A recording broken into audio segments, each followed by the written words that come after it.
এই মাসে আল্লাহ রাসূল সাল্লাল্লাহু আলাইহি ওয়াসাল্লামের জন্ম। এই মাসে আল্লাহ রাসূল সাল্লাল্লাহু আলাইহি ওয়াসাল্লাম হিজরত করেছেন মক্কা থেকে মদিনায়। এই মাসে আল্লাহ রাসূল সাল্লাল্লাহু আলাইহি ওয়াসাল্লামের ওফাত। এই মাসে আল্লাহ রাসূল সাল্লাল্লাহু আলাইহি ওয়াসাল্লামের উপর ওহী অবতীর্ণ হওয়ার ধারা শুরু হলো। নবীর উপর প্রথম ওহী সিলসিলা শুরু হয়েছিল স্বপ্নের মাধ্যমে।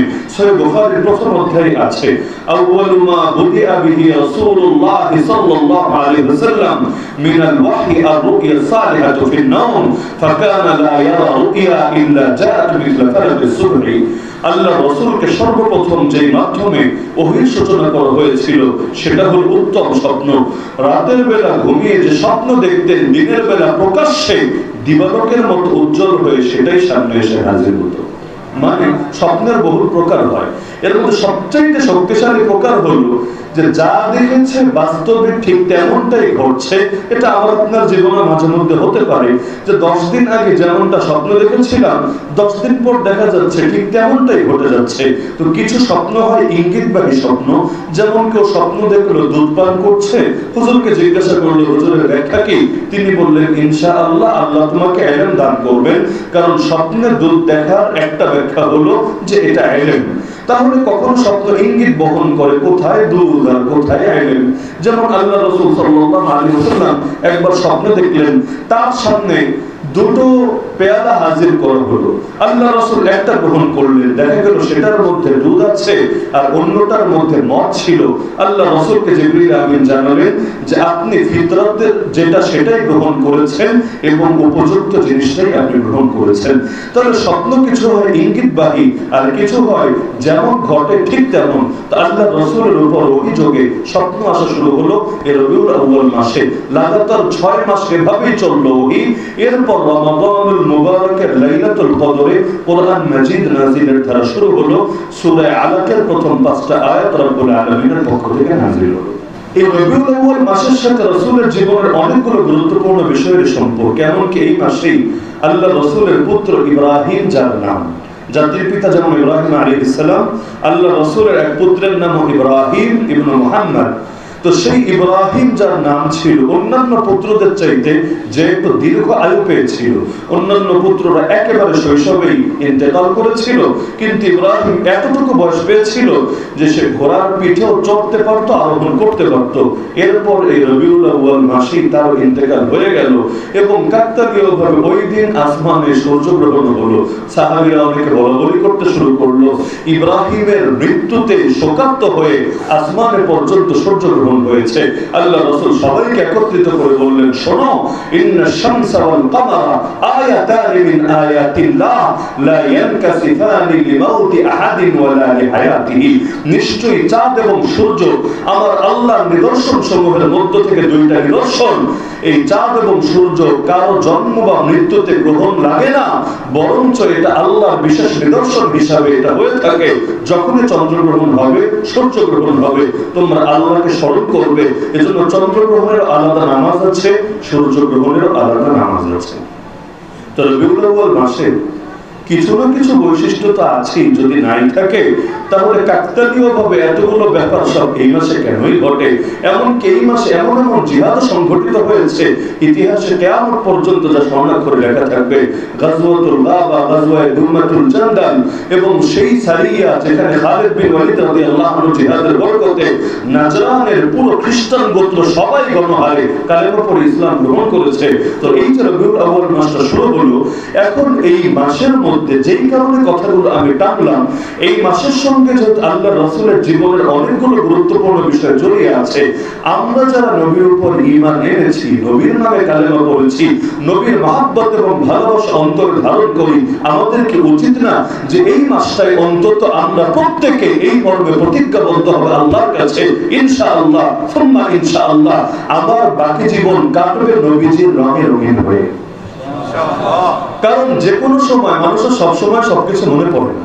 যেহেতু মনে পড়ার একটা উপলক্ষ আছে এবং এ মাসে মুসলিম সমাজ আল্লাহ রাসূলকে নিয়ে প্রচুর আলোচনা হয়ে থাকে, তো উপলক্ষটাকে কাজে লাগানো দরকার না? কিভাবে কাজে লাগাবেন? কোরআন মাজিদের সূরা আরাফ আয়াত নম্বর 157 আল্লাহ নিজেই বলেছেন, যারা চারটা গুণ ধারণ করবে তারা সফল বলে বিবেচিত হবে। তারা যে সফল, তারা যে সাকসেসফুল, গ্যারান্টি দিচ্ছেন আল্লাহ নিজে, সনদ দিচ্ছেন আল্লাহ নিজে। কোন 4 গুণ? আল্লাহ বলে দিচ্ছেন, ফাল্লাযীনা আমানু বিহি ওয়া আযযারুহু ওয়া নাসারুহু ওয়াত্তাবাউ নূরাল্লাযী উনজিলা মা'আ উলাইকা হুমুল মুফলিহুন। এক নম্বরে, যারা আল্লাহর নবীর উপর ঈমান আনবে। কারণ নবীর উপর যদি ঈমানই না আনে আর নবীর নাম বলতে বলতে বলতে মুখে ফেনা তুলে ফেলে, জিন্দেগিতেও তাকে সফল বলা হবে না, বরং নিঃসন্দেহে সে ব্যর্থ এবং ব্যর্থ হবে। আবু লাহাবকে চেনেন আপনারা? তাকে ভালোবাসেন না ঘৃণা করেন? আবু লাহাবের জন্য দোয়া করেন না বদদোয়া করেন? তাব্বাত ইয়াদা আবি লাহাবি ওয়া তাব, এই সূরাটা যে তেলাওয়াত করেন, যখনই তেলাওয়াত করেন, অর্থ বুঝে করেন বা না বুঝে করেন, তেলাওয়াত করতে দেরি, আবু লাহাবের নামে বদদোয়া হতে দেরি না। কিয়ামত পর্যন্ত এই সিলসিলা জারি করে দিয়েছেন। এমনকি ইসলাম কত সুন্দর, একটাবার চিন্তা করেন, আবু লাহাবের যেই কয়টা সন্তান ছিল, ছেলে এবং মেয়ে মিলে, আল্লাহর অনুগ্রহে তাদের মধ্যে পাঁচজন কালেমা পড়ে মুসলমান হয়ে গিয়েছিল। তো বাপের নাম আবু লাহাব, তো এই ঘরে থেকে যেই 5টা বাচ্চা মুসলমান হলো, ওরা যখন কোরআন তেলাওয়াত করতো, ওরা কি সূরা লাহাবটা বাদ দিয়ে পড়তো, তাই না? নাকি সূরা লাহাব সবাই পড়তো? তো সূরা লাহাব যখন পড়তো, তা আমাদের বিবেচনা আবু লাহাব কে রে ভাই? আবু লাহাবকে দেখি নাই, চিনি না, সে আমাদের নেতাও না, নেত্রীও না, আমাদের কোনো কিছুই না, তার সাথে আমাদের চেতনাগত কোনো সম্পর্ক না। কিন্তু পুত্র যখন পড়ছে, তাও ঠিক বাবার নামে, তখন তাদের দিলে কেমন লাগছে। কিন্তু ইসলাম এটাই শিখিয়েছে যে হকের জন্য মুসলমান সবই ছাড়তে পারে, কিন্তু কোনো কিছুর জন্য হক ছাড়তে পারে না। এজন্য বদরের যুদ্ধে অনেক পরে আবু বকর রাদিয়াল্লাহু আনহু এক পুত্র মুসলমান হয়েছিল। ঘটনা প্রসঙ্গে সে বলছে যে, হে আমার আব্বা, আপনাকে বদরের ময়দানে আমার তরবারির নাগালের ভেতর পেয়ে গিয়েছিলাম, চাইলেই আপনাকে আমি হত্যা করে ফেলতে পারতাম, কিন্তু আপনি আমার জন্মদাতা বলে আমি স্বজনপ্রীতি করেছি, আপনাকে মারি নাই, আপনাকে আহতও করি নাই। তিনি বলেন, শুনে, আরে পাগল, আমি যদি তোমাকে বদরের ময়দানে আমার তরবারির রেঞ্জের ভেতর পেতাম, কিছুতেই ছেড়ে দিতাম না, বরং আমার তরবারি তোমার মাথাকেই তোমার দেহ থেকে আলাদা করে দিত। কারণ যেই পুত্র যুদ্ধে নেমেছে আল্লাহ রাসূলের বিপক্ষে, দ্বীনের বিপক্ষে, কোরআনের বিপক্ষে, শরীয়তের বিপক্ষে, রব্বুল আলামিনের বিপক্ষে, আমি তাকে জন্ম দিলে তাতে কি হয়েছে? আর যে এসেছে আল্লাহ এবং তার রাসূলের বিরুদ্ধে যুদ্ধ করতে, তার গলা কাটতেও আমার বুকে কোনো আশা থাকবে না। তাহলে ইসলাম জিনিসটাই এমন যে ইসলামের জন্য সব ছাড়া যায়, কোনো কিছুর জন্য ইসলাম ছাড়া যায় না। এক সাহাবী মুসলমান হয়েছে, এখন তার মা, শুরুতে তার মা এবং অন্যান্য আত্মীয় স্বজন মিলে অনেক নির্যাতন করেছে, কিন্তু দেখে নির্যাতনে কোনো কাজ হয় না। এক পর্যায়ে ভাবলো যে নির্যাতনে যখন কাজ হয় না, ভিন্ন পলিসি গ্রহণ করি। আমার রাসূলের কাছে কি সুন্দর সুন্দর প্রস্তাব নিয়ে আসলো যে, আবু তালেব, তোমার ভাতিজারে থামাও, তোমার ভাতিজা যা চাই আমরা দিতে রাজি আছি। নারী চাইলে সবচাইতে সুন্দরী নারী এনে দেব, সম্পদ চাইলে সম্পদের পাহাড় বানিয়ে দেব, ক্ষমতা চাইলে তাকে নেতা মেনে নেব, দারুল নদওয়া পার্লামেন্টের সদস্য মেনে নেব, আর যদি জিনে ধরে তাও বলে ফেলুক, আমরা তাকে সবচাইতে ভালো কবিরাজ ডেকে এনে চিকিৎসা করাবো। আল্লাহ রাসূল কোনটা গ্রহণ করেছিলেন? তিনি কি বলেছেন যে আমার নারী লাগবে? তিনি কি বলেছেন আমার সম্পদ লাগবে? তিনি কি বলেছেন যে না, আমার তোমাদের পার্লামেন্টের মেম্বার সদস্য বানিয়ে নিলে চলবে, ক্ষমতা হলে আর কি লাগে, কারণ ক্ষমতা পেলে বাকি সবকিছু এমনি আসবে। আল্লাহ রাসূল কোনটা মেনেছেন? নবী বলেছেন, আরে কিসের লোভ দেখাও, আমার ডান হাতে যদি আকাশের সূর্য এনে দাও, বাম হাতে যদি চাঁদ এনে দাও, তবু শোনো, যতদিন আমি জিন্দা আছি এই আদর্শ আমি ছাড়বো না। যতদিন আল্লাহ তার জমিনে হক জিন্দা করবেন অথবা আমি মুর্দা হব, তার আগ পর্যন্ত কোনো ছাড়াছাড়ির প্রশ্নই আসবে না। فوالله لو وضع الشمس في يميني والقمر في يساري على أن أترك هذا الأمر ما تركته حتى يظهره الله أو أهلك دونه। তো সেই সাহাবীর মা এবার চিন্তা করছে যে মেরে মেরে ওকে ধরানো যাবে না, কারণ পৃথিবীর বুকে মেরে মেরে কখনো আদর্শের পতন ঘটানো সম্ভব হয়েছে? এই যে মনে করেন এখন নয়তো আমাদের সুদিন মানে একটু কথাবার্তাটাও শান্তিতে বলা যাচ্ছে, কোনো দাঙ্গা হাঙ্গামা নাই, সে মাহফিল বন্ধ করবে, হ্যাং করবে, ত্যাং করবে, কোনো ধরনের পেরেশানি নাই, থানায় তালিকা, নেতার তালিকা, এই সেই এত ঝামেলা নাই। লেকিন চিন্তা করেন, এই যে বিগত এতদিন পর্যন্ত 2013 রক্ত দেওয়াই বলেন, 2021 গণগ্রেফতারি বলেন, এতকাল পর্যন্ত যে আলেম ওলামার উপর জুলুম হলো, কেউ 10 বছর জেল কাটলো, কেউ 3 বছর জেল কাটলো, আমার মতো মানুষকে 1 বছর কারাগারে কাটিয়ে দিতে হলো। এই যে এত জুলুম হলো, বিনিময়ে এই কয়েকদিনকে হকের আওয়াজ বন্ধ হয়ে গিয়েছিল? বরঞ্চ আমি তো মানুষটাও ছোট, দেখেছিও কম, মুরব্বীরা আমার চাইতে ভালো জানবেন, আমার দৃষ্টি বলে, আমার পর্যবেক্ষণ বলে, যতবার জুলুম হয়েছে হকের আওয়াজ ততবার আরো বেশি উচ্চকিত হয়েছে। আর যখন জুলুম হয় না, তখন তুলনামূলক হকের আওয়াজ আগের চাইতে একটু কম থাকে। এই কথাটা ভুল মনে হচ্ছে? তো যখন মারে তখন ইমানের দরিয়া জোশ পয়দা হতে থাকে, আর যখন মারে টারে না তখন একটু হালছাড়া ভাব চলতে থাকে। তো বাতিলরা মেরে মেরে ইমান এমন পাকা বানিয়ে ছাড়ে যে ইমান গোটা দুনিয়ার মোকাবিলা করতে সক্ষম। তো সেই সাহাবীকে বলছে, দেখছে যে না, মেরে মেরে দমানো যাবে না, এবার ইমোশনাল ব্ল্যাকমেইল শুরু করলো। ইমোশনাল ব্ল্যাকমেইল বুঝেন? মা বলল, তুই যদি মুহাম্মাদের ধর্ম না ছাড়িস, আমি আর কোনো দানা পানিও মুখে দেব না, আমি ঘরের মধ্যেও থাকবো না, সূর্যের নিচে গিয়ে দাঁড়িয়ে থাকবো, মাথায়ও কোনো তেল সাবান কিচ্ছু দিব না, এভাবেই থাকবো যতদিন না আমি মরি, ততদিন না ঘরে ঢুকবো, না দানা খাবো, না পানি খাবো, এভাবেই আমি আত্মহতি দিব। শর্ত হলো তুই যদি মুহাম্মাদের ধর্ম ছাড়িস, বেঈমান হয়ে যাস, আবারও ঘরে ফিরে স্বাভাবিক হয়ে যাবে। তাহলে যে কোনো পুত্র সন্তানের জন্য এটা কিন্তু অনেক বড় অগ্নি পরীক্ষা। কারণ একদিকে মা আর আরেকদিকে আল্লাহ এবং তার রাসূল, কি করবে? একসঙ্গে দুটো নিয়ে চলা যাচ্ছে, এখন যে প্রায়োরিটি কোনটাকে দেবে? তো তারও দিলে কষ্ট লাগছে। তারপরে সে বললো, মা তোমার যা মনে চায় তা তুমি করো, কিন্তু ঈমান একবার ভেতরে ঢোকার পর আমি আর ছাড়তে পারবো না। এবার যা বলে তাই শুরু করে দিল। গিয়ে খাওয়া দাওয়া তো বন্ধই, রোদের নিচে দাঁড়িয়ে থাকলো। কতক্ষণ সেই সৌদি আরবের রোদটা, কতক্ষণ এটার ভেতর টিকতে পারে? পর্যায়ে বেহুশ হয়ে অজ্ঞান হয়ে পড়ে গেল। ঘরে যখন লোকে ধরাধরি করে আনলো, এবার সবাই গিয়ে ছেলেটাকে বোঝাচ্ছে, আরে পাগল, এত উগ্রতা দেখানোর কি দরকার আছে? যতই হোক তোর মা গেলে কি আর মা পাওয়া যাবে? ডায়লগ আছে না একটা, মা গেলে কি আর মা পাওয়া যাবে? আকাম টুকাম করলে সমস্যা নেই, তবে একদিন করে নেওয়া যাবে। তা আগে তোর মায়ের শান্ত কর যে আমি মুহাম্মাদের ধর্ম ছেড়ে দিলাম, নাউজুবিল্লাহ, পরেরটা পরে দেখা যাবে। এখন এক একজন এক এক ভাবে বুঝায়। আর এটা তো জানার কথাই, সমস্যায় পড়লে সমাধানটা তোর অভাব নাই। খালি অসুস্থ হয়ে দেখেন, মাগনা ডাক্তারের অভাব নাই, যেই দেখতে আসবে সেই একটা বিনামূল্যের প্রেসক্রিপশন দিয়ে যাবে। কেউ বলবে এই পাতা এনে এটাকে তুই সিদ্ধ করে খা, কেউ বলবে এটাকে সেচে এটা রস খা, কেউ বলবে ওই ট্যাবলেট এনে খা, কেউ বলবে ওই হোমিও ওষুধ এনে 2 ডোজ খেয়ে দেয়। এক একজনের এক এক পরামর্শ। তো তার মা অজ্ঞান হয়ে পড়ে আছে, সবাই মিলে যত রকম বুঝ দিতে পারে তাকে বুঝ দিচ্ছে। এখন মায়ের যখন জ্ঞান ফিরেছে, মা মনে মনে ভাবছে এই অবস্থা দেখে কি আর ছেলে সহ্য করতে পারবে? আর ছেলে মা পাগল, এটাও তার জানা আছে। এবার বলে, কিরে মুহাম্মাদের ধর্ম ছেড়েছে তো? এবার কানে কানে গিয়ে বলে, মা একবার কেন, যদি 10 বার মরো, মরার পর যদি আবার জিন্দা হও, আর জিন্দা হয়ে বলো যে যদি মুহাম্মাদের ধর্ম না ছাড়ি আবার মরবা, আমি তোমার মরণ মেনে নিতে রাজি আছি, ইসলাম ত্যাগ করা মেনে নিতে রাজি না। এজন্যই সম্রাট হেরাক্লিয়াস যখন আবু সুফিয়ানের সাথে কথা বলেছিল, তার ঈমান আনার বহু আগে, যে আল্লাহর রাসূল কি হক নাকি তিনি নবুয়তের এমনি দাবি করছেন, এটা যাচাই করার জন্য এই কুরাইশের মুশরিক সর্দারের সঙ্গে তৎকালীন সময়ে ইউরোপের সম্রাট, রোম সম্রাট হেরাক্লিয়াসের কথা হচ্ছিল। অনেকগুলো প্রশ্ন করেছিল।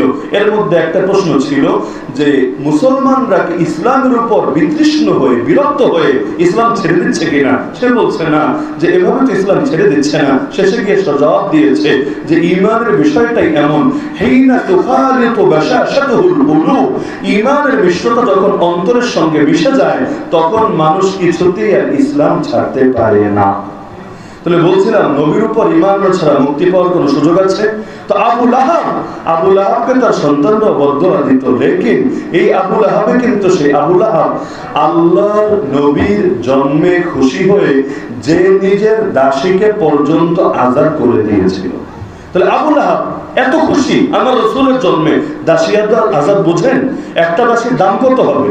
বর্তমানে যদি দাস দাসীর প্রচলন থাকতো, রোবটই তো আপনি একটা কিনতে যান না, রোবট তো আর মানুষ না, রোবট কিনতে যান, দেখেন এক একটা রোবটের দাম কত। দাসী যদি থাকতো সর্বনিম্ন হলেও তো 10 লাখ টাকা, সর্বনিম্ন হলেও একটা ভালো মানের দাসীর দাম 10 লাখ টাকা তো থাকতো। তাহলে আল্লাহ রাসূল জন্ম হয়েছে, আল্লাহ রাসূল তার কে? তার পুত্র কিন্তু না, তার ভাতিজা, পুত্র তো না। তাহলে ভাতিজা তো কতজনই হয়, আরে তাদের ভাই কতগুলা, প্রতিটা ভাইয়ের ঘরে কয়টা করে বাচ্চা আছে, তাহলে ভাতিজা তো বহুতই আছে। কিন্তু আল্লাহ রাসূলের জন্মের সংবাদ শুনতে দেরি, তার সবচাইতে মহাব্বতের দাসীটা আযাব করতে দেরি না, তাহলে কতটা খুশি হলে চাচা এই কাজ করতে পারে। তাহলে নবীর জন্মে খুশি হলো। জন্মের আরবি হলো মিলাদ। ওই যে 25 ডিসেম্বর যে দিনটাকে আমরা বলি কি দিন? বড়দিন। যদিও দিনটা সাইজে বড় বিষয়টা এমন না, সাইজে অন্যান্য দিনের মতোই, তবে বড়দিন কেন বলা হয়? যে এটা নাকি যীশু খ্রিস্টের জন্ম, মানে ঈসা আলাইহিস সালামের জন্ম। যদিও ভুয়া, ইতিহাসের কোনো প্রমাণ নাই যে ঈসা আলাইহিস সালাম 25 ডিসেম্বর জন্ম নিয়েছেন। তবে হ্যাপি বার্থডে পালন করতে চাইলে দিনটা একটা ধরা লাগে, এজন্য ইতিহাসে থাকবে না থাক দিন একটা ধরে নিয়েছে। আর অনেক সময় মানুষ দুষ্টুমি করে এমন তারিখেরও বার্থডে বানায় যেটাতে আরেকজন আহত হয়। 15ই আগস্ট একজনের কষ্টের দিন, আরেকজন ভেবেছে তাহলে আমার জন্য এটাই বানিয়ে দিয়ে আমি জন্মের দিন, যাতে করে আমার জন্ম পালন দেখে তার কলিজায় আগুন জ্বলে। বহুত কিছু থাকে। এই যে আমেরিকা চুক্তি করেছিল আফগানিস্তানের মুজাহিদিনের সাথে, কাতারের রাজধানী দোহায় বসে চুক্তিটা করেছে কোন তারিখে? দুনিয়া তারিখের তো অভাব নাই, কিন্তু তারা বেছে বেছে তারিখ নির্ধারণ করেছে 29 ফেব্রুয়ারি। 29 ফেব্রুয়ারি কি প্রত্যেক বছর আসে? 4 বছর পর পর হয় না 29 ফেব্রুয়ারি? তার মানে কি এই দিনটা ওদের জন্য অপমানের দিন, লজ্জার দিন, পরাজয়ের দিন, গ্লানির দিন, অনুশোচনার দিন, অনুতাপের দিন, আফসোসের দিন, ওদের ইতিহাসে কলঙ্কিত হওয়ার দিন। তো এখন যদি এই তারিখটা ছাড়া বাকি যে কোনো তারিখে নির্ধারণ করে প্রত্যেক বছর ওই দিন আসলে মানুষ আস্থা রকম পচানি দিবে, কিরে আমেরিকা তুই না বড় বড় ডায়লগ মারুস, তুই না দুনিয়ার খোদা সাজিস, তুই না আন রব্বুকুমুল আলা ফিরাউনের মতো ডায়লগ মারিস, দেখ তোর অবস্থা কি। কাঠ মোল্লাদের হাতে মাইর খেয়ে অবস্থা, কারণ ওরা হুজুরদেরকে গালি দেয় আমি কাঠ মোল্লা, তো কাঠ মোল্লা ঠেঙ্গানি খেয়ে তোর অবস্থা। স্টিল মোল্লা, রড মোল্লা যদি নামে তখন কি হবে তোর অবস্থা? কারণ কাঠ মোল্লা ঠেঙ্গানি সহ্য করতে পারে না, বলবেন স্টিল মোল্লা, রড মোল্লাকে কেন? কিয়ামতের আগে আল্লাহর খলিফা মাহদী আসবে না, নবী ঈসা আলাইহিস সালাম আসবে না, তো এই কাঠ মোল্লাদের মাইর খেয়েই এই মাইর সামলাতে পারে না। তো যখন আল্লাহর খলিফা মাহদী আসবে আর বাহিনী নিয়ে ছুটতে থাকবে, ওই সময় তো ওরা গাছপালার পেছনেও পালানোর জায়গা খুঁজে পাবে। তাহলে এজন্য এখন পরাজয়ের দিনটা তো একটু লজ্জারই দিন, এজন্য নির্ধারণ করেছে 29 ফেব্রুয়ারি। লজ্জাটা যাতে প্রত্যেক বছর না আসে, অনেক বছর পর ঘুরে ঘুরে ঘুরে যাতে লজ্জার দিনটা আসে। তাহলে এই যে 25শে ডিসেম্বর যেটাকে বলা হয় বড়দিন, এইটাকে আরবিতে কি বলে আপনারা একটু সার্চ করে দেখে নিন। আমার কথায় কারো সন্দেহ থাকতে পারে, সংশয় থাকতে পারে। আপনারা তো অনেকেই পড়ালেখা ভালো করেছেন, তো এই দিনটাকে ইংলিশে কি বলে এটাও জানেন, ক্রিসমাস ডে। ক্রিসমাস ডে বলে না বড়দিনকে, কিন্তু আরবিতে কি বলে? আরবিতে ক্রিসমাস শব্দও নাই, আরবিতে বড়দিন শব্দও নাই। আপনারা নিজেরাই সার্চ করে দেখেন এই দিনটাকে আরবিতে বলে। এখন অনেকে কষ্ট পাবে, কিন্তু যেটা সত্য সেটা বলি, এই দিনটাকে আরবিতে বলে ঈদে মিলাদুন নবী। এই নামটা আমরা আবিষ্কার করি নাই, ঈদে মিলাদুন নবী নামটা আবিষ্কার করি নাই আমরা। কারা করেছে? খ্রিস্টানরা। আমার রাসূলের দুনিয়াতে আগে এসেছেন না ঈসা নবী আগে এসেছেন? আমার নবীর কয়শো বছর আগে জানেন না? 500 বছরের অধিক সময় আগে তিনি দুনিয়াতে এসেছেন না? তাহলে এখন তার জন্মটা আগে না আমার রাসূলের দুনিয়ার জন্মটা আগে? তারটা আগে। তাহলে তারটা আগে তার অনুসারীরাও দিনটা পালন শুরু করেছে আগে।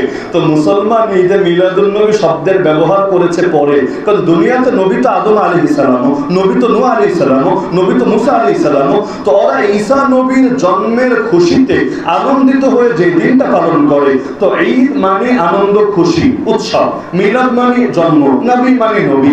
এখন আমরা ঈদে মিলাদুন নবী বললে নবী বলতে বুঝাই মুহাম্মদ সাল্লাল্লাহু আলাইহি সাল্লামকে, আর ওরা নবী বলতে বুঝায় ঈসা আলাইহিস সালামকে। কিন্তু শব্দ তো একই নাকি? নবী আমার নবী হলেই তিনি নবী, আর অন্য নবী হলে নবী না? নবী তো নবী। এখন আদম নবীও নবী, মুহাম্মদ সাল্লাল্লাহু আলাইহি সাল্লাম নবীও নবী। তো এই শব্দটা শুরু করেছে তারা, ঈদে মিলাদুন নবী। যার কারণে ডিকশনারি খুললে দেখবেন ঈদে মিলাদুন নবী, ইংলিশে অনুবাদ দেওয়া ক্রিসমাস ডে, বাংলায় অনুবাদ লেখা বড়দিন। বলবেন তাহলে আমাদের মধ্যে এই যে মিলাদুন নবী, তাহলে এই শব্দটা কেন আসলো? এসেছে আমরা ওদেরকে অনেক মহব্বত করি, ওদের শব্দটা আমাদের অনেক ভালো লাগে, এজন্য এসেছে। নাহলে ইতিহাস কিন্তু এটাই বলে যে ঈদে মিলাদুন নবী এটা প্রথমে খ্রিস্টানরাই পালন করতো, মুসলমানরা করতো না। পরে শিয়াদের একটা উপদল যাদের নাম ফাতেমি বা ওবাইদি, দুইটা নামই ফাতেমি বা ওবাইদি, এরা পালন করা শুরু করলো যে আমরা কি নবীদের কম ভালোবাসি নাকি? তোরা করবে, আমরা বসে থাকবো কোন দুঃখে? মানুষ কিন্তু মানুষকে অনুসরণ করতে ভালোবাসে, যে ওই এলাকার ছেলেরা এটা করে, আমরা করবো না কোন দুঃখে? এখন আরেকজন কনসার্ট করলে তারাও কনসার্ট করে, আরেকজন কোরআনের মাহফিল করলে তারাও কোরআনের মাহফিল করে। তো ওরা বছরে 25 ডিসেম্বর পালন করতো ঈদে মিলাদুন নবী। এখন সেই মিশরের শাসক ছিল তারা ফাতেমি বা ওবাইদি, তারা বলল তোরা করিস একদিন, আমরা করব 5 দিন। কিভাবে? পাক পাঞ্জাতন। পাক পাঞ্জাতন মানে মুহাম্মদ সাল্লাল্লাহু আলাইহি ওয়াসাল্লাম, আলী রাদিয়াল্লাহু আনহু, ফাতেমা রাদিয়াল্লাহু আনহা, হাসান রাদিয়াল্লাহু আনহু, হুসাইন রাদিয়াল্লাহু আনহু। কয়জন হলেন? 5 জন। যে তোরা পালন করিস একজনের বার্থডে, আমরা পালন করব 5 জনের বার্থডে, পারলে আমাদের সঙ্গে টক্কর দে। আর 5 এর সঙ্গে অনেক কিছু মিল আছে, অনেকে 5 করলে টুপি পরে। কেন? যে ইসলামের 5টা স্তম্ভ। ইসলামের স্তম্ভ কয়টা? 5টা। ওরাও মিল দেখালো, হাতে আঙ্গুল কয়টা? 5টা। ইসলামের স্তম্ভ কয়টা? 5টা। তাই এরকম অনেক মিলকে দেখিয়ে ডেইলি নামাজ কয় ওয়াক্ত? 5 ওয়াক্ত। আর পাক পাঞ্জাতন কয়জন? এই 5 জন। তাহলে আমরা বার্থডে পালন করব 5টা। পরবর্তীতে এদের দেখা দেখি এক সুন্নি বাদশা, সে ভাবলো ঠিক আছে তাহলে পাক পাঞ্জাতনেরটা তোমরা করো, আমরা তাহলে রাসূলেরটাই শুরু করি। এখন রাসূলেরটা করতে শুরু করলো। তবে এখন তারিখ নিয়ে আবার ঝামেলা, কারণ আল্লাহ রাসূলের জন্ম হয়েছে ঠিক কোন তারিখে এটা নিয়ে ইতিহাসবিদ কিন্তু বহু রকম মত দিয়েছে। কেউ বলেছে 12, কেউ বলেছে 2, কেউ বলেছে 6 রবিউল আউয়াল, কেউ বলেছে 8, কেউ বলেছে 9। এখন কি হবে? তিনি বললেন সব মত একসঙ্গে রাখা হবে। কিভাবে সম্ভব? বলল এক বছর 2 তারিখ, আরেক বছর 6 তারিখ, আরেক বছর 8 তারিখ, আরেক বছর 9 তারিখ, আরেক বছর 12 তারিখ। সবাই খুশি, আমরাও খুশি। ইতিহাস এটাই বলে। তাহলে এই শব্দটা এখানে যে আসলো, এটাকে ব্যবহার করা হয় শাব্দিক অর্থে। একটা শাব্দিক অর্থ আর একটা পারিভাষিক অর্থ। যেমন সলাতের শাব্দিক অর্থ দোয়া, কিন্তু আমি আপনি সলাত বলতে দোয়া বুঝি না। আমি বুঝি জোহরের নামাজ, আসরের নামাজ, জুমার নামাজ, ঈদের নামাজ। তাহলে আমরা বুঝি নামাজ, কিন্তু শাব্দিক অর্থ দোয়া। যাকাত মানে লম্বা হওয়া, বৃদ্ধি পাওয়া। তাহলে এই যে ছেলেটা 2 বছর পর লম্বা হবে, আপনি বলবেন এই পিচ্ছি যাকাত দিয়েছে? আরে বলবেন নাকি? কেন? শাব্দিক অর্থে তো আসলে যাকাত দিয়েছে, লম্বা হয়েছে। বলবেন হুজুর শাব্দিক অর্থ দিয়ে ইসলাম চলে না, ইসলাম চলে কোরআন হাদিসের অর্থ দিয়ে। সিয়াম মানে বিরত থাকা।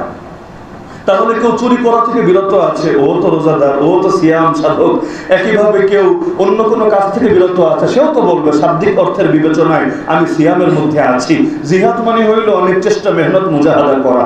যেমন আপনার বাপমা যদি আপনার উপরে চেষ্টা করে যে আপনারে মুশরিক বানাবে, মুসলমান রাখবে না, আল্লাহ কোরআনে এটা বোঝানোর জন্য এই শব্দ ব্যবহার করেছেন ওয়া ইন জাহাদাকা।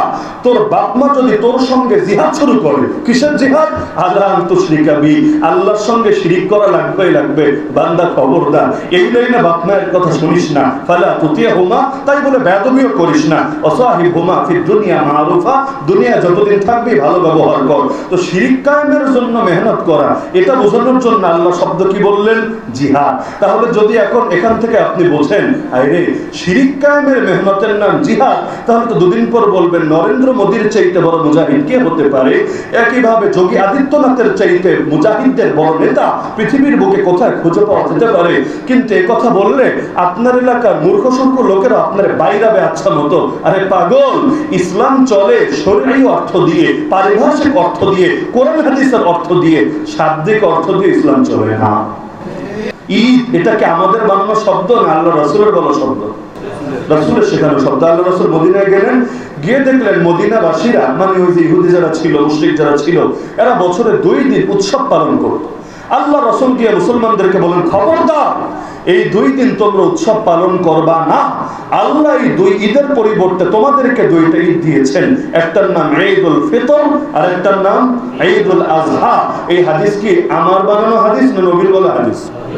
তাহলে ঈদ শব্দ এটা আমাদের আবিষ্কৃত কোনো শব্দ না। ঈদ শব্দের অনুবাদ আসলে আনন্দ না, এটা আমরা একটা ভাব ব্যাখ্যা করার জন্য বলি। ঈদ শব্দের অনুবাদ আনন্দ কই পেয়েছো রে ভাই? ঈদ শব্দ এসেছে আদা ইয়াউদ, আইন ওয়াও দাল, এই মূল ধাতু থেকে। পৃথিবীর কত বড় হুজুর আনবেন, আনেন না। আদা ইয়াউদ মানে হলো ফেরা, প্রত্যাবর্তন করা, কামব্যাক করা। কামব্যাক বোঝেন না? আমি লন্ডন গেলাম, 2 বছর থাকলাম, দেশে কামব্যাক করলাম, এটা বোঝানোর জন্য ঈদ আদা ইয়াউদ এই শব্দ বলা হয়। তো ঈদকে ঈদ কেন বলা হয়? কারণ এটা ঘুরে ঘুরে আসে, প্রতি বছর আসে, নাকি 2-1 বছর মিস যায়? করোনার সময় তো ঈদ মিস গেছিল নাকি? ঈদ মিস যায় নাকি? ঈদ সবসময় আসে, যদি দেশে যুদ্ধ লাগে তাও আসবে, করোনা ঢোকে তাও আসে, হর হালতে আসবে। তো যেহেতু প্রতি বছর আসে আর বিশেষ আনন্দের বার্তা নিয়ে আসে, এজন্য নাম হয়ে গেছে ঈদ। না হলে ঈদ শব্দের অর্থ আসলে আনন্দ না। ঈদ শব্দের অর্থ যা বারবার বারবার ফিরে আসে, অনেক কিছু এটা ভাবার্থ ভিন্ন হয়ে যায়। ঈদের ভাবার্থ আমরা করি আসলে উৎসব, আনন্দ। ঈদ অর্থ উৎসবও না, ঈদ অর্থ আনন্দও না। ঈদ মানে যা বারবার ফিরে আসে। তো এখন যদি এই বিবেচনায়, শাব্দিক বিবেচনায় ঈদ বলেন না, বছরের প্রতিটা দিনরে ঈদ বলা যাবে। বিশ্বাস হয় না? কারণ বছরের কোন দিনটা ফিরে আসে না? জানুয়ারি ফিরে আসে না, ফেব্রুয়ারি ফিরে আসে না, ভাদ্র মাস ফিরে আসে না, সবই তো ফিরে আসে। সবগুলোর ঈদ নাম লাগিয়ে দেন, কারণ শাব্দিক অর্থের বিবেচনায় সবই তো ফিরে আসে। মজার একটা ঘটনা শোনাই। এখন রবিউল আউয়াল মাস না, 1446 হিজরি সম্ভবত। গত বছরের শেষে জিলহজ মাস, তারিখ 18ই জিলহজ, ঢাকা শহরে, জায়গার নাম নাই বলি, শিয়ারা নতুন একটা দিবস পালন করেছে, যেই দিবসটার নাম ঈদে গাদিরে খুম। কি নাম? কঠিন একটা নাম, ঈদে গাদিরে খুম, অথবা যেটাকে সংক্ষেপে বলে ঈদে খুম। এটা যারা কোরআন হাদিস নিয়ে পড়াশোনা আছে জানেন। একটা হাদিস আছে গাদিরে খুমের হাদিস, আল্লাহ নবী সাল্লাল্লাহু আলাইহি ওয়াসাল্লাম তার জামানায় একটা জায়গা মূলত গাদিরে খুম। যেমন আপনাদের ইউনিয়নের নাম কি? তো এই জায়গায় এসে যদি বড় কোনো বুজুর্গ বিশেষ কোনো কথা বলেন, দেখা যাবে তার সেই কথাটা স্মরণীয় হয়ে গেছে এই জায়গার নিসবতে। তা আল্লাহর রাসূল গাদিরে খুম নামক জায়গায় গিয়ে একটা লম্বা হাদিস বলেছেন। সেই হাদিস উম্মতকে কিছু উপদেশ দিয়েছেন, খুব স্বাভাবিক একটা কথা। কিন্তু এই হাদিসের মধ্যে আল্লাহর রাসূল আহলে বাইতের ফজিলত বলেছেন। এটাকে তারা আলাদা করে দিবসের রূপ দেয়। কেন? কারণ এই তারিখে ওসমান রাদিয়াল্লাহু আনহুকে শহীদ করা হয়েছে, আর তারা ওসমানের নামও সহ্য করতে পারে না। আলী, হাসান, হুসাইনকে তো মহব্বত করে রাদিয়াল্লাহু আনহু আজমাইন, কিন্তু আবু বকর, ওমর, ওসমান রাদিয়াল্লাহু আনহুমের নামও সহ্য করতে পারে না। তো এই দিন ওসমানের শাহাদাতের দিন। তো মুসলমান যদি ওসমানকে স্মরণ করে, করতেই পারে, স্বাভাবিক ব্যাপার। তাহলে এই দিন যদি মুসলমান ওসমানকে স্মরণ করে, ওদের চেতনার বেলুন ফুটা হয়ে যাবে না? কারণ মানুষ যদি বোঝে ওসমান কত ভালো, ওরা গালি দিবে কিভাবে? এজন্য ওরা ভাবলো মুসলমানদেরকে অন্য কাজে ব্যস্ত রাখি, এটাকে আলাদা একটা ঈদ বানিয়ে ফেলি। তো কি ঈদ দেওয়া যায়? নাম দিল ঈদে গাদিরে খুম, যেটা বাংলাদেশে আগে পালিত হতো বলে আমার জানা নাই। তো এখন দেখা যাচ্ছে এই বছর পালিত হলো। এখন অনেকে ধরেছে, কিরে তোরা এটার ঈদ নাম দিলি কোন যুক্তিতে? যারা যারা ধরেছে আর অনেকে আবার আরো 2-4টা ঈদ পালন করে। মানে আমাদের 2 ঈদ ছাড়াও 3 নম্বর ঈদ, 4 নম্বর ঈদ। 3 নম্বর ঈদ তো রবিউল আউয়াল মাসে, 4 নম্বর ঈদ হলো রজব মাসে, ঈদে মেরাজুন নবী। তো এখন তারা আপত্তি করেছে, আরে এমনি ঈদ নিয়ে আমরা ঝামেলায় আছি, এই ওয়াহাবিরাই, খারেজিরাই, কওমি হুজুররা খুব আমাদের টেনশন ফেলে দেয়, আর তোরা এসেছিস আরেকটা ঈদ বানাতে, এটার কি যুক্তি? এটা ফেলে দে তোরা। তখন কি জবাব দিয়েছে জানেন? আমার জবাবটা শুনে মানে হাসি দমিয়ে রাখা কঠিন হয়ে গেছে। যুক্তি দিয়েছে, কেউ পাবে আর কেউ পাবে না, তা হবে না, তা হবে না। তুই 2টা ছিল, 2টা থাক, আপত্তি নাই। কিন্তু একদল আবিষ্কার করলো 3 নাম্বার, কিচ্ছু বললা না। আর একদল আবিষ্কার করলো 4 নাম্বার, কিচ্ছু বললা না। আমরা খালি 5 নাম্বার এনেছি, এখন আর তোমাদের গায়ে জ্বলা থামে না। তোমরা যেহেতু 2টা বাড়াতে পেরেছো, আমরা আরেকটা বাড়াবো। আর বেজোড় সংখ্যাটা ভালো, জোরের চাইতে। কারণ হাদিসে আছে ইন্নাল্লাহু উইত্রুন ইউহিব্বুল উইত্রা, নিশ্চয়ই আল্লাহ বেজোড়, তিনি বেজোড়কে পছন্দ করেন। তো 4 ঈদ কেন থাকবে? বাংলাদেশে ঈদ থাকলে 5টাই থাকবে। এই যুক্তি যদি আপনি মেনে নেন, বাস্তবে দিয়েছে, এটা কোনো আমি বানোয়ার গল্প বলছি না। যদি বাস্তবে যুক্তি মেনে নেন, আগামী বছর আরেক দল 6 নম্বরই জানবে, এরপর 7 নম্বরই জানবে, এভাবে ঈদ চলতেই থাকবে আর চলতেই থাকবে। তখন আসল ঈদ আর নকল ঈদ আলাদা করবেন কিভাবে? বলা লাগবে। একটা হলো শরীয়তের ঈদ, আর আরেকটা হলো ডিকশনারি শাব্দিক অর্থের ঈদ। মানে এটা আসলে ওই অর্থে ঈদ না যে ঈদে নামাজ আছে, যে ঈদে ইসলামের বিধান আছে, এই ঈদে তো কিছুই নাই। তাহলে কেন? এটা হলো শাব্দিক অর্থের বিবেচনায় ঈদ। তাহলে এই যে ঈদ শাব্দিক অর্থের বিবেচনায় যদি বলা হয়, এটা শরীয়তের মধ্যে একটু ঝামেলা হয় নাকি হয় না? কেউ যদি নামাজ না পড়ে কিন্তু নিয়মিত দোয়া করে, আছে না এমন মানুষ সমাজে? নামাজ পড়ে না, তবে বিপদে পড়লে দোয়া করে না এমন? তাহলে দোয়া আরবিতে বলে সালাত, যে সালাত করে আরবিতে তারে বলে মুসল্লি। তাহলে যে নামাজ পড়ে না, বেনামাজি, কিন্তু বিপদে পড়লে দোয়া করে, পরে বলবেন মুসল্লি, পরে বলবেন নামাজি। যদি বলেন তাহলে আসল সালাতে একটু প্যাঁচ লাগবে নাকি লাগবে না? তাহলে যেটা ইসলামের দেওয়া ঈদ না, নিজেরা মুসলমানরা একটা বানিয়েছে খুশি হিসাবে করুক, কিন্তু নিজের থেকে ঈদ শব্দ লাগিয়েছে, তো নকল ঈদের ভিড়ে একসময় আসল ঈদ ঢাকা পড়ে যাবে নাকি যাবে না? এই যে দিবসের ভিড়ে, বছরে কিন্তু এখন অনেকগুলো দিনই দিবস, আপনারা জানেন না। আন্ডা দিবস, বিশ্ব স্যানিটারি ল্যাট্রিন দিবস, বিশ্ব ভালোবাসা দিবস, বিশ্ব আব্বা দিবস, বিশ্ব আম্মা দিবস, বহুত দিবস। মানে বছরে পত্রপত্রিকা পড়লে দেখবেন এটা এমন এমন দিবস, মানে যেগুলোর নামও আপনি পত্রিকার বাইরে শুনবেন না। তো এত দিবস হওয়ার কারণে কোনো দিবসে ভাত পায় না। এখন ওই 2-3টা যে আগ থেকে চলতো এগুলোরই ভাত আছে, নতুন দিবসগুলোর কেউ পাত্তাই দিতে চায় না। এজন্য ঈদ এত বাড়ানো বাড়ায়েন না যে দুদিন পর আসল ঈদেই মানুষকে টর্চলাইট দিয়ে খুঁজে পাওয়া যায় না। তো যে প্রসঙ্গে বলছিলাম যে মিলাদ মানে কি? মিলাদ মানে কি? কেউ বলবে সিন্নি। মিলাদ মানে সিন্নি? মিলাদ শব্দের অর্থ কি? জন্ম। শব্দের অর্থটা বলছেন, মিলাদ শব্দের অর্থ কি? জন্ম। যদি আমাদের দেশে বলে মিলাদ পড়া, এখন জন্ম আবার পরে কেন আমার আসলে বুঝতে ধরে না। বই পড়া যায়, পত্রিকা পড়া যায়, ফেসবুক পড়া যায়, ইউটিউব, অনেক কিছুই না তো পড়া যায়, যেখানে লেখা আছে সেটা পড়া যায়। জন্ম আর মৃত্যু পরে কেমনি, এটা তো আমার বুঝে ধরে না। এসে বলে হুজুর এই 200 রাখেন, মিলাদ করে দেন।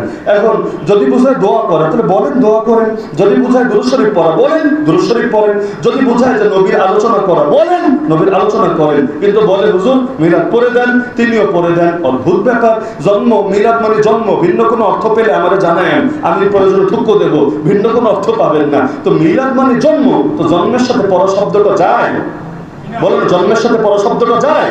আর মিলাদ মাহফিল মানে ওই মাহফিল যেখানে নবীর জন্ম নিয়ে আলোচনা হবে। আল্লাহর প্রথম নবীর জন্ম নিয়ে আলোচনা করা ইবাদত। সন্দেহ আছে? নবীর ওফাত নিয়ে আলোচনা করা ইবাদত।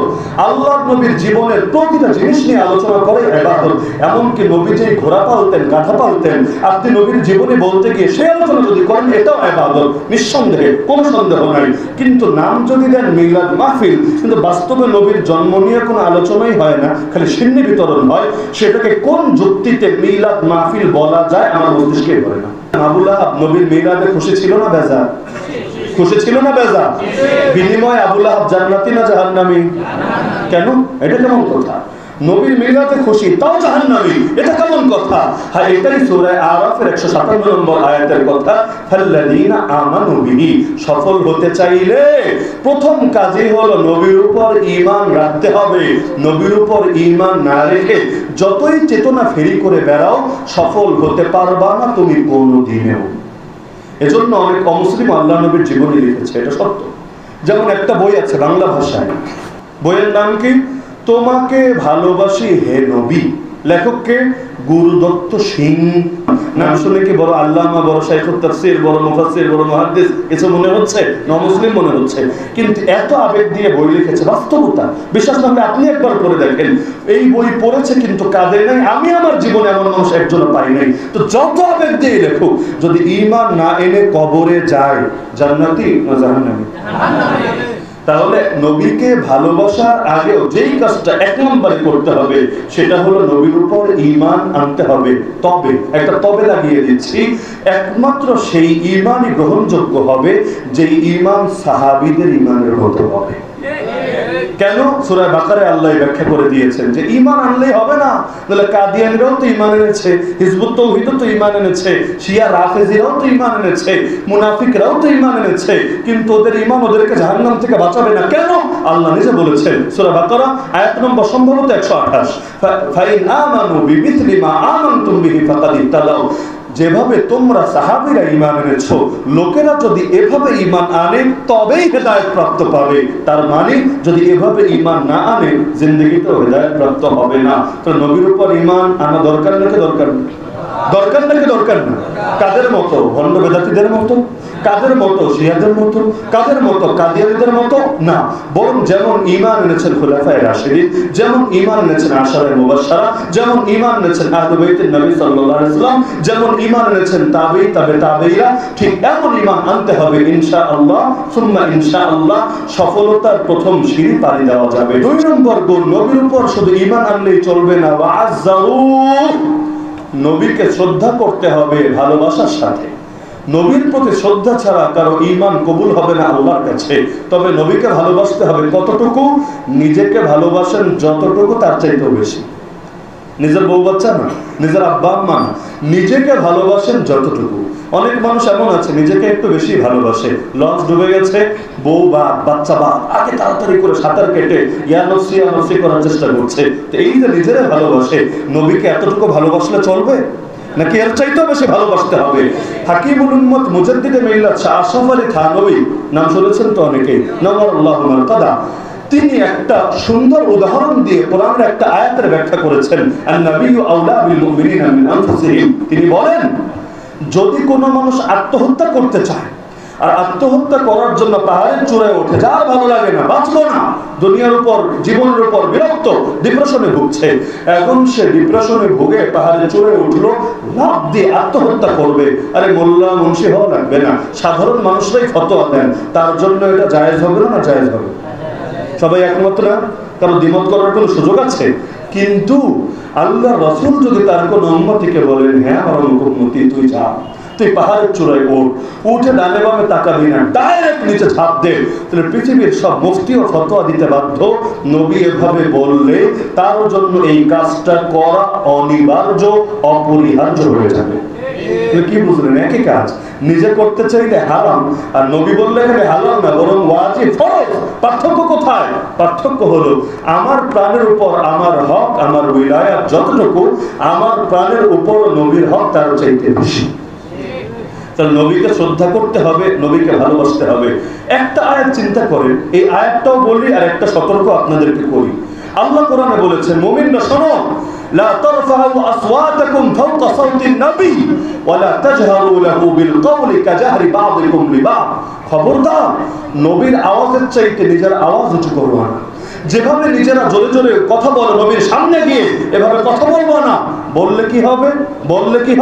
বলতে পারেন যে এটা মাকরুহ হবে, অথবা এটা নাজায়েজ হবে, একটা সগীরা বা কবিরা গুনাহ হবে। না, আল্লাহ বলেছেন, আন তাহবাতা আমালুকুম ওয়া আনতুম লা তাশউরুন, জীবনের সব নেক আমল বরবাদ হয়ে যাবে, তোমরা টের পাবে না। সূরা হুজুরাতের মধ্যে আল্লাহ জানিয়েছেন। কি বুঝলেন? নবীর সামনে গিয়ে একটু জোরে কথা বলবেন, নবীর আওয়াজের চাইতে নিজের আওয়াজ লাউড করবেন। আল্লাহ বললেন, জিন্দেগীর তামাম আমল বরবাদ, কোন আমলে কাজে আসবে না। এমনকি তুমি যে টের পাচ্ছ না বরবাদ, এই টের না পাও তোমাকে বরবাদ হওয়া থেকে বাঁচাতে পারবে। এজন্য আল্লাহ রাসূলের প্রতি এতটা শ্রদ্ধা পোষণ করতেন আমাদের বড়রা। ইমাম মালিক রাহমাতুল্লাহ আলাইহি নাম শুনেছেন? 4 ইমামের একজন ইমাম না? ইমাম মালিক রাহমাতুল্লাহ আলাইহি কেউ যদি ফতোয়া জিজ্ঞাসা করতো, মাসালা জিজ্ঞাসা করতো, তিনি উপস্থিত বলতেন, জানা থাকলে উত্তর দিতেন, জানা না থাকলেও লা আদরি, আমি জানি না বলে ক্লিয়ার করে শেষ করে দিতেন। কিন্তু কেউ যদি হাদিস শুনতে চাইতেন, কারোর উপর বলতেন না, বলতেন আসো, বসো, ঘরে যেতেন, পবিত্র হতেন, উত্তম কাপড় পরতেন, খুশবু লাগাতেন, আসতেন, আদবের সাথে কিতাব খুলে বসতেন, এরপর সুন্দরভাবে তাকে হাদিসটা শোনাতেন। একদিন হাদিসের কিতাব পড়াচ্ছেন, হঠাৎ শাগিরদরা লক্ষ্য করছে তার চেহারা ভয়ানক লাল হয়ে গেছে, আবার কিছুক্ষণ পর স্বাভাবিক, আবার লাল হয়ে গেছে। কিন্তু কারো হিম্মত হয়নি তাকে জিজ্ঞাসা করবে যে হুজুর কোনো সমস্যা হচ্ছে কিনা বা কোনো ঝামেলা হচ্ছে কিনা, এমনটা কেন হচ্ছে। ক্লাস শেষ পরে গিয়ে একজন সাহেব জিজ্ঞাসা করলো, তিনি বললেন যে আমি যখন হাদিস পড়াচ্ছিলাম, ভয়ানক বিষাক্ত একটা বিচ্ছু আমার পিঠের ভেতরে, কাপড়ের ভেতরে কিভাবে যেন ঢুকে গিয়েছিল, সে বারবার দংশন করছিল, যখনই দংশন করছিল সহ্য করতে পারছিলাম না, চেহারা লাল হয়ে যাচ্ছিল। কিন্তু আমি চিন্তা করছিলাম, আমি তো নবীজির হাদিস পড়ছি, সামান্য একটা বিচ্ছুর কামড়ে নবীর হাদিস আমি বন্ধ করে দেব, এজন্য আমি কন্টিনিউ করেছি।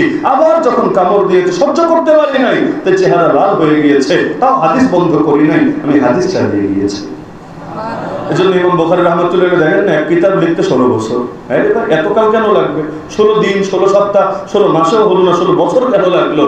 একটা হাদিস লেখার আগে গোসল করে নামাজ পড়ে ইস্তেখারা করে, মুরাকাবা করে, তারপর লিখতে বসে, নিজের সর্বোচ্চ যাচাই বাছাই গবেষণা তো আছেই, তারপরেও এত প্রস্তুতি, এত সতর্কতা, এটাই না মহব্বতের চূড়ান্ত তাকাজা। অথচ আফসোস, বড় আফসোস, আমাদের অনেক মসজিদে নিয়মিত তালিম হয় না, হয় কি না? আরে হয় কি না? বড় দুঃখ লাগে, বড় আফসোস লাগে। তালিমের মধ্যে কে পড়ছে এটা বিষয় না, কি পড়ছে এটা বিষয়। যে পড়ে পড়ুক, সোলটু পড়ুক আর বল্টু পড়ুক, কিন্তু পড়ছে তার কথা। আল্লাহ রসুলের কথা। তো আল্লাহ রসুলের সামনে যেমন আওয়াজ উঁচু করা যায় না, বেয়াদবি। আল্লাহ রসুলের হাদিস যেখানে পড়া হয় এর উপর আওয়াজ বড় করা যায় না, এটাও বেয়াদবি। দেখবেন হাদিস পড়া হচ্ছে, এক মানুষ কোনায় বসে মোবাইল টিপছে, কথা বলছে, একজন আরেকজনকে খোঁচা দিচ্ছে, অমনোযোগী হয়ে থাকছে, মানে এটাকে কোনো গুরুত্বপূর্ণ বিষয় মনে করছে না। এবার তার হালতটাকে রাখেন, সূরা হুজুরাতের আয়াতটাকে রাখেন, তার আমলের কি অবস্থা হচ্ছে একটা চিন্তা করেন। তা নবীর হাদিসকে যেন কোনো ব্যাপার না, তাহলে নবীকে শ্রদ্ধা করতে হবে, ভালোবাসতে হবে, নিজের প্রাণের চাইতেও তাকে বেশি গুরুত্ব দিতে হবে। এজন্য একটা ব্যাপারে আমি বড় কঠোর, যদিও অনেকের কাছে এটা আমার মতটা পছন্দ নাও হতে পারে, লেকিন আমি বড় কঠোর। আল্লাহর ওয়াস্তে, আল্লাহর ওয়াস্তে, আল্লাহর ওয়াস্তে নবীর নাম আর নবীর জীবনীকে ফাইজলামের বিষয় বানায় না।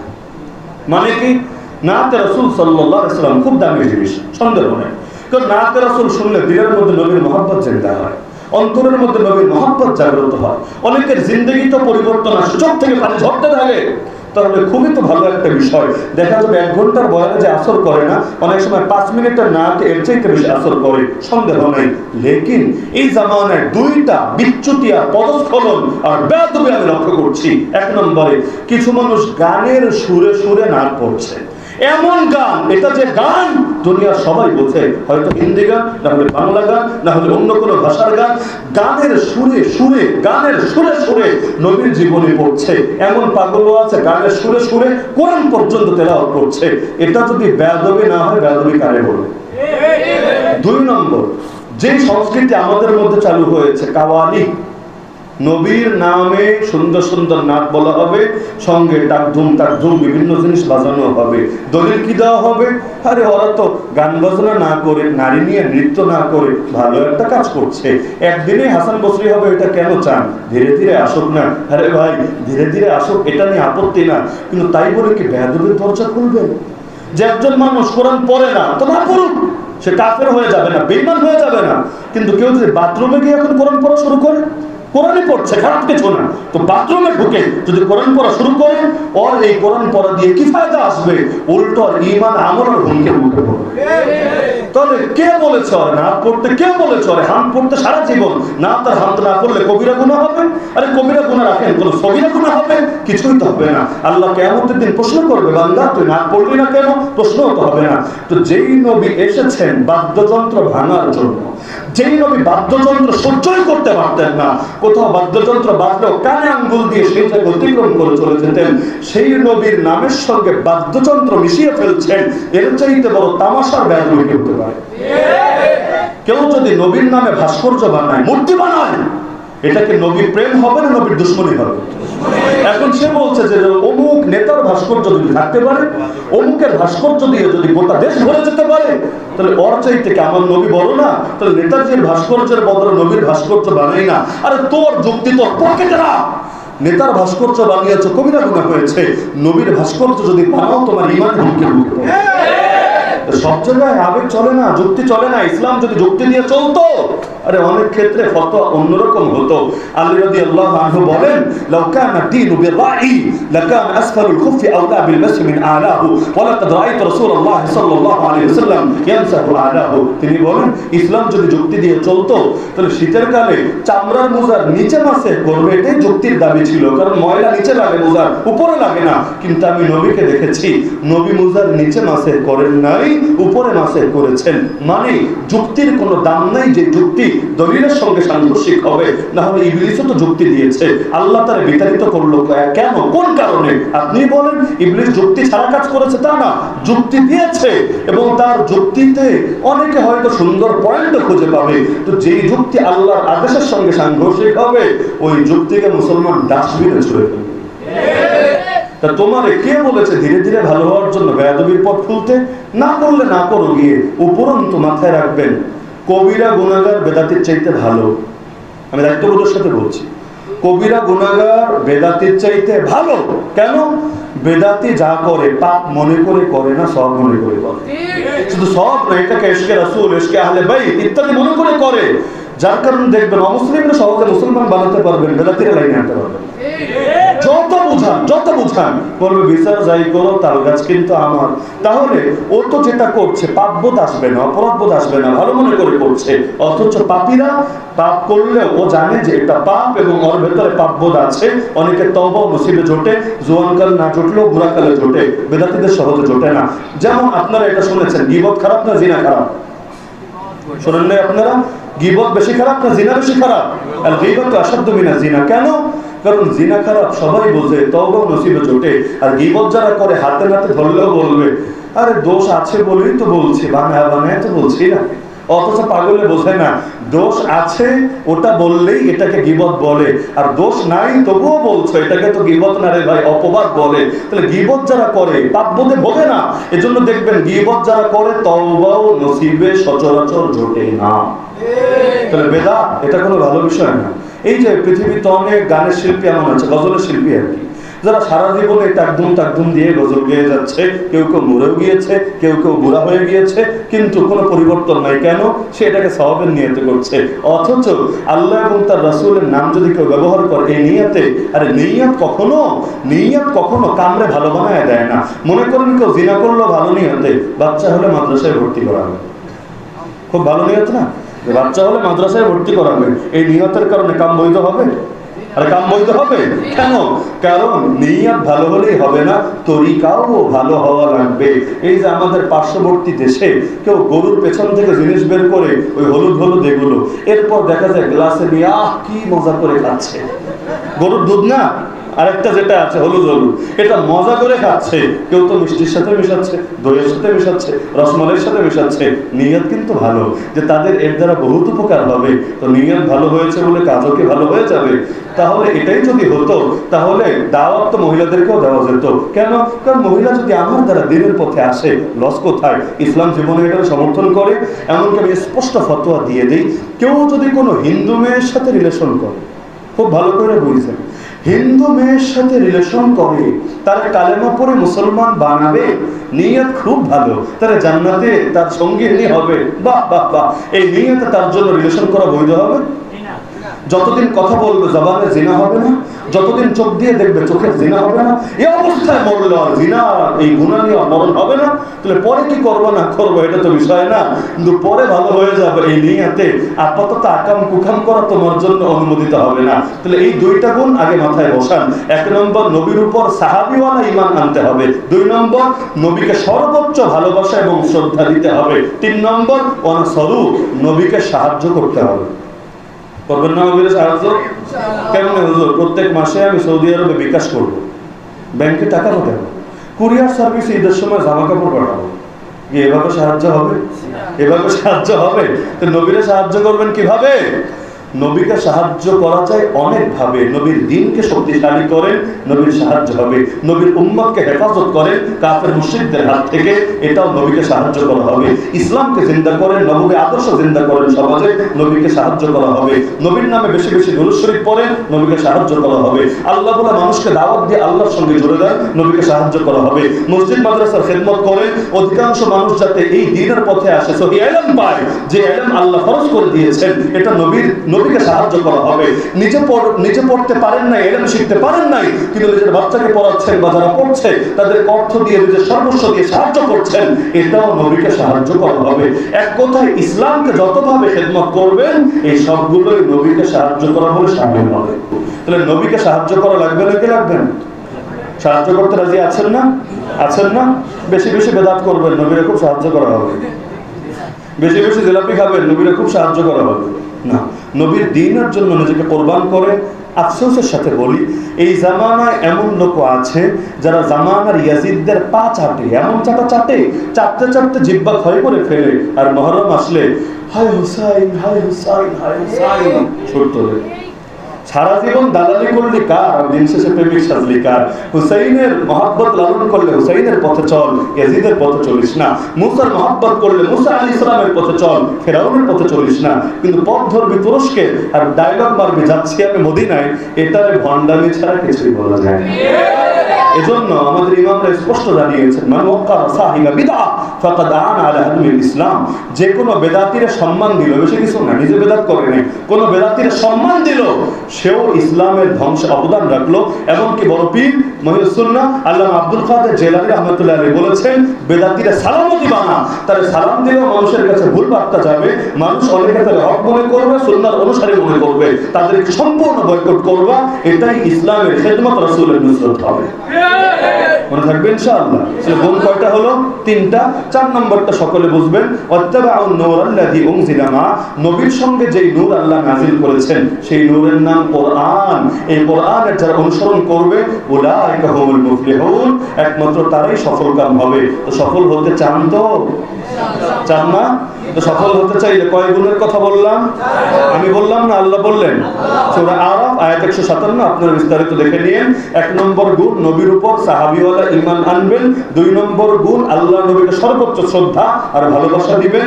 যেখানে দুনিয়ার স্বার্থ নবীর স্বার্থের সঙ্গে সাংঘর্ষিক হবে, দুনিয়ারটা লাঠি মেরে প্রয়োজনে ছিন্ন করবেন, কিন্তু আল্লাহ নবীর স্বার্থকে কখনো জলাঞ্জলি দিবেন না। খুব সাবধান এ ব্যাপারে। যদি এমন হয় নবী প্রেম উপচে উপচে পড়ে তার ভেতর থেকে, কিন্তু নবীর শরীয়ত দুনিয়ায় জিন্দা করার কথা বললেই জঙ্গিবাদের গন্ধ খোঁজে। আছে না অনেকে? হায় রে প্রেম আর প্রেম, নবী প্রেমে দেওয়ানা, নবীর আশিক। তো যদি নবীর শরীয়ত দুনিয়ায় জিন্দা করতে বলা হয়, ছি ছি ছি ছি, জঙ্গিবাদী, উগ্রবাদী, মৌলবাদী, সাম্প্রদায়িক, অদ্ভুত ব্যাপার স্যাপার। আরে গালি দিতে বুঝে শুনে দাও না রে পাগলা। এই যে ইন্ডিয়া কথায় কথায় এখন গালি গালা শুরু করেছে, বাংলাদেশ নাকি আফগানিস্তান হয়ে গিয়েছে, মৌলবাদীদের দখলে চলে গিয়েছে।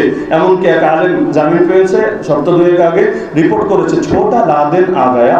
বা বাবা, ছোটা লাদেন আগায়া, বুঝতে পারছেন যে বড় লাদেন ছিল আফগানিস্তানে, ছোটা লাদেন চলে এসেছে বাংলাদেশে। খুব বেশি টেনশন।